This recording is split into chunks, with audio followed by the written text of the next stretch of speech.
One of the best ways to do this is through what's called search engine optimization, or SEO for short. The goal of this video is to give you a basic overview of how search engines work so you can better understand what search engine optimization, or SEO, is all about. Let's get started.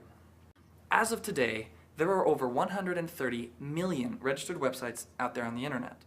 To sort through all of it, most of us rely on search engines to find what we want. And these search engines have become so good that over 90% of people using the internet rely on them to find things. Now, there's lots of good search engines out there, but about 83% of people worldwide use Google.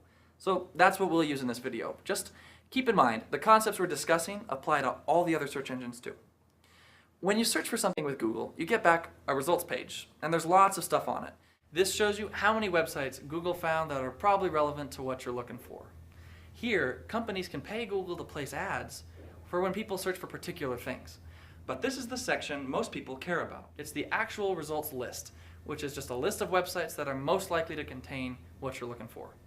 And you'll notice this is just the first results page. You can click down there for more. Now, here's the important part that most people just don't know.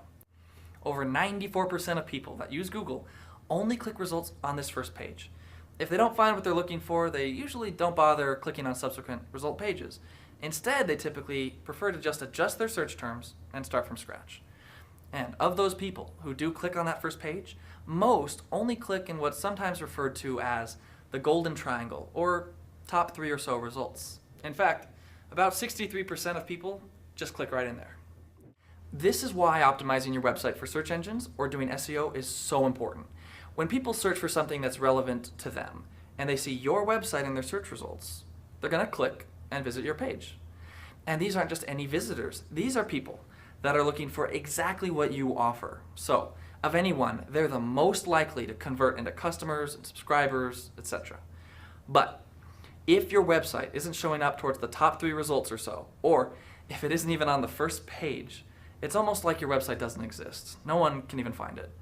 Now, in our example, we searched for California sandals, and we got back about 22 million website results. It's not exactly a small number.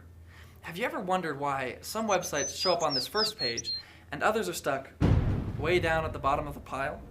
Well, a site's position in search results is determined by what's referred to as PageRank. Every website has a ranking for particular search terms or keywords.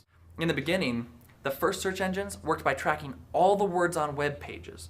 So if you searched for California sandals, you'd get back a list of websites containing those 2 keywords. And the websites that had those words most often were ranked higher, and they showed up towards the top of results pages. Well, in 1996, 2 Stanford PhD students noticed while they were researching academic papers that sources that contained a lot of keywords didn't necessarily mean they were more relevant. What mattered a lot more was whether those papers were cited often by other papers. So they applied this citation concept to web search. They suggested websites that were backlinked a lot, that is to say, were referred to often by other websites, were more likely to be relevant. That's how Google was born. Search engines today all follow this model. They still look at your website's keywords, but they then rank your site's relevance on the number and quality of backlinks to it from other websites. So think of it like this.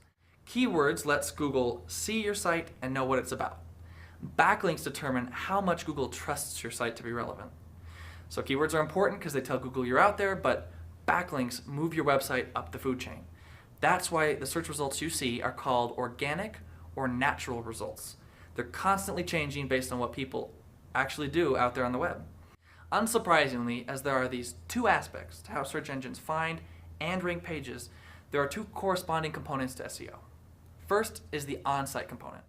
This is where you ensure your site is full of keywords that are relevant to what your site's about. So for example, if you sell sandals in California, you want to make sure relevant keywords are on your site, like sandals, California, ocean, beach, flip-flops, shoes, leather, sand, things like that. The second component of SEO is called off-site SEO.